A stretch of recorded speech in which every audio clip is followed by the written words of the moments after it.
Siang itu langit solangkan menampakkan cahayanya. Matahari pun terhalang derasnya hujan.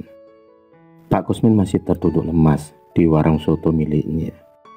Sepi, senyap, hanya suara jam dinding yang memekikkan telinga. 3 jam sudah Pak Kusmin masih sabar menunggu pelanggannya. Tapi kenyataan itu masih sama. Tak ada pelanggan yang memampir di warung soto miliknya. Hingga waktu pun menjelang malam. Dan kejadian itu sering dialaminya semenjak kakaknya membuka warung di sebelahnya. Hanya kesabaranlah yang menjadi pondasi agar warung soto miliknya tetap berdiri. 3 tahun pun berlalu. Warung soto milik Pak Kusmin semakin sepi. Hutang mulai menumpuk di mana-mana. Bahkan Pak Kusmin dan istrinya mulai menjual barang-barang berharga milik mereka. Sudah jatuh gini tertimpa tangga. Istri Pak Kusmin mulai sakit-sakitan dan divonis terkena penyakit kanker ganas. Mau tak mau, Pak Kusmin harus merelakan rumahnya untuk dijual untuk pengobatan istrinya. Kontrakan rumah 4x4 itu pun menjadi tempat satu-satunya istirahatnya saat ini.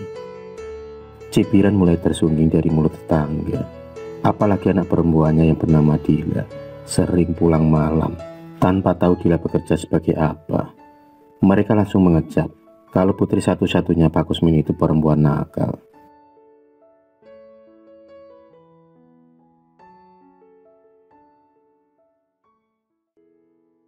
Pak Kusmin sendiri dilahirkan hanya 2 bersaudara, dia dan kakaknya.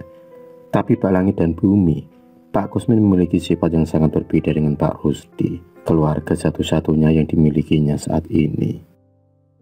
Pak Rusdi seolah acuh dengan kondisi adiknya saat ini. Sifat sombong yang dimilikinya sering dijadikan bahan untuk bisa mengolok-olok Pak Kusmin. Tahun pun berganti tahun. Kondisi Pak Kusmin semakin parah. Tak ada lagi orang yang mau menolongnya. Hingga tiba-tiba Pak Kusmin bermimpi didatangi oleh laki-laki tua berjenggot lengkap dengan goblok usangnya. Di dalam mimpinya itu Pak Kusmin akan mempunyai harta melimpah asal mau menuruti kata-katanya. Awalnya Pak Kusmin mengabaikan dan menganggap hanya bunga tidur saja.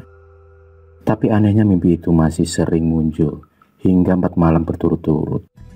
Disinilah iman Pak Kusmin dipertaruhkan. Secara diam-diam Pak Kusmin mencari tahu akan siapa sosok kakek tua di dalam mimpinya. Dan entah bagaimana, tiba-tiba saja laki-laki yang bernama Mbah Sinto itu muncul di hadapan Pak Kusmin yang sedang kebingungan.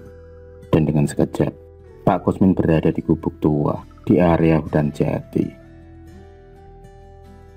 Dengan asap menyan yang masih mengepul, Mbah Sinto seolah meniupkan sesuatu di area matanya. Hingga Pak Kusmin pun hanya menganggukkan kepalanya saat Mbah Sinto mengajukan persyaratan.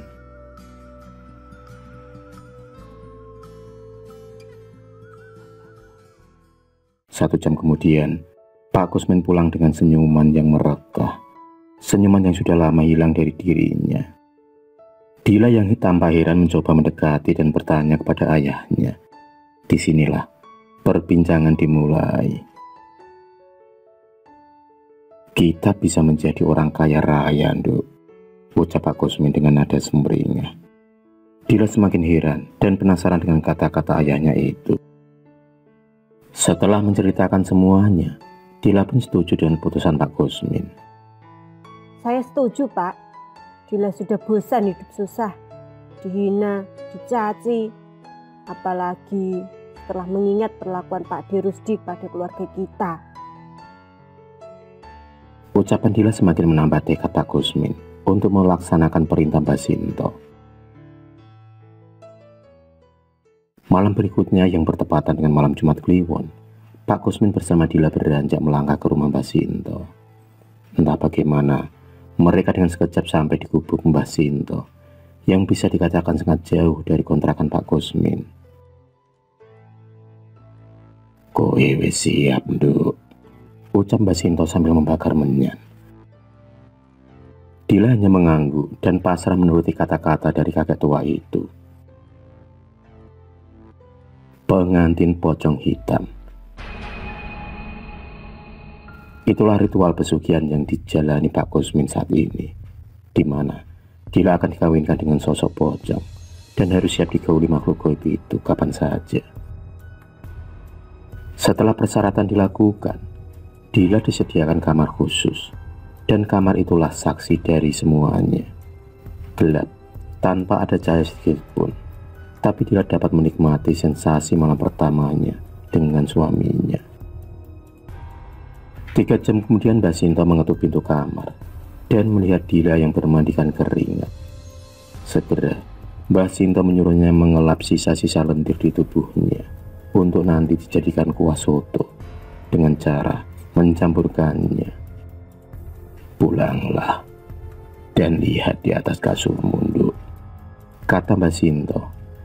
Menurut penjelasannya, sosok pocong yang kini sudah menjadi suami gaibnya itu akan memberikan harta yang melimpah setelah usai melakukan hubungan badan. Dan sisa-sisa lendirnya bisa dicampurkan ke dalam kuah soto yang dapat membuat laris dagangan Pak Kusmin sendiri. Tapi, semua harta yang didapat hanya Dila yang berhak karena dia sebagai istrinya. Kalaupun nanti ada orang yang diam-diam tahu atau sengaja merebut harta Dila, maka suami atau si pocong hitam itulah yang akan bertindak. Mendengar penuturan dari Mbak Sinta, Pak Kusmin pun mengangguk dan mengerti. Dila pun segera mengajak ayahnya itu untuk pulang, karena sudah tak sabar ingin melihat harta yang melimpah, seperti yang dijanjikan oleh Mbak Sinta. Dan benar saja, sesampainya di rumah, Dila melonjak kegirangan karena melihat sekepok uang serta kleon emas yang gemerlap di atas kasurnya. Setelah perkawinan gaib itu terjadi, kondisi perekonomian Pak Kusmin mulai membaik, bahkan 10 kali lipat dari sebelumnya. Warung sotonya pun kini dibanjiri pengunjung berkat lendir dari si pocong hitam itu sendiri. Kondisi istri Pak Kusmin pun berangsur mulai membaik berkat pengobatan alternatif yang lumayan mahal. Penampilan Dila seorang putri, wajahnya cantik terawat dan lengkap dengan aksesoris yang melekat di tubuhnya. 2 tahun sudah, keluarga Pak Kusmin merasakan kenikmatan semu. Mobil mewah, rumah berlantai 3, serta cabang warung soto yang ada di mana-mana membuat Pak Kusmin lupa diri. Pencapaian Pak Kusmin membuat iri saudara kandungnya, yaitu Pak Rusdi. Pak Rusdi pun mulai curiga dengan kekayaan yang didapat secara tiba-tiba oleh adiknya itu. Hingga suatu pagi, Pak Rusdi yang tak sengaja melihat Dila keponakannya berjalan dengan tampilan super mewahnya, menumpangi mobil keluaran terbaru, membuat panas Pak Rusdi. Dengan sengaja Pak Rusdi menghampiri Dila dan melontarkan kata-kata pedas. Tak hanya itu saja, Pak Rusdi tega merampas kalung serta tas Dila. Tanpa Pak Rusdi ketahui, ada sepasang mata merah yang mengawasinya. Dialah si pocong hitam. Pocong hitam itu menatap tajam ke arah Pak Rusdi. Hanya dengan hitungan detik, Pak Rusdi pun mati tertabrak truk dari depan saat mencoba berlari. Dila yang merasa ngeri atas kejadian Pak D-nya itu benar-benar merasakan kemurkaan dari si pocong hitam.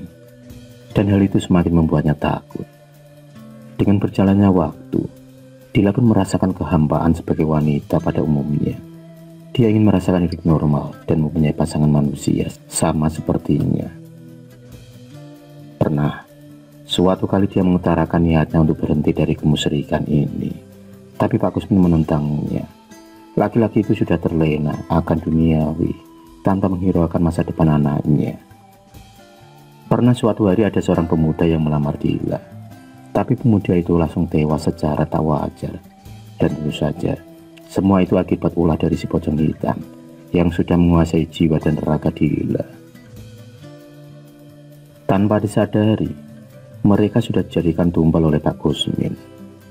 Tahun berganti tahun, tak terasa umur Dila sudah menginjak 40 tahun.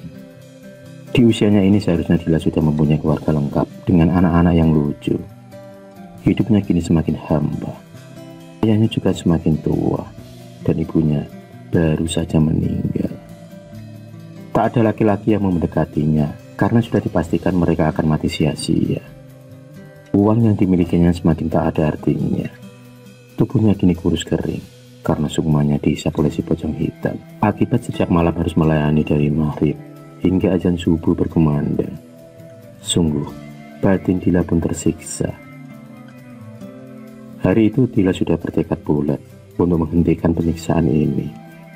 Dia pun mendatangi Mbak Sinto, meminta untuk memutuskan perjanjian dengan setan tersebut.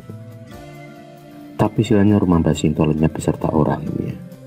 Kini tak ada lagi yang mau mendekati Dila, dan itu artinya tak ada lagi tumbal untuk pesugihannya.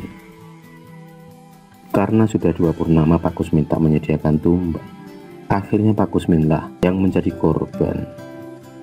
Dia ditemukan mati secara mengenaskan di kamarnya sendiri. Dila pun semakin depresi dengan semua hal yang terjadi. Tingkahnya seperti orang yang tak waras. Setiap hari Dila menguji diri di kamar, dan jalan satu-satunya untuk menghentikan kemusyrikannya itu, dia pun kemudian mati bunuh diri. Sampai sekarang rumah yang berlantai 3 itu dibiarkan terbengkalai oleh warga sekitar. Mereka tak berani mengusik, apalagi masuk ke dalam rumah, karena menurut penuturan para warga sekitar, rumah itu sering terlihat penampakan sosok pocong, dan juga sering terdengar suara rintihan orang menangis.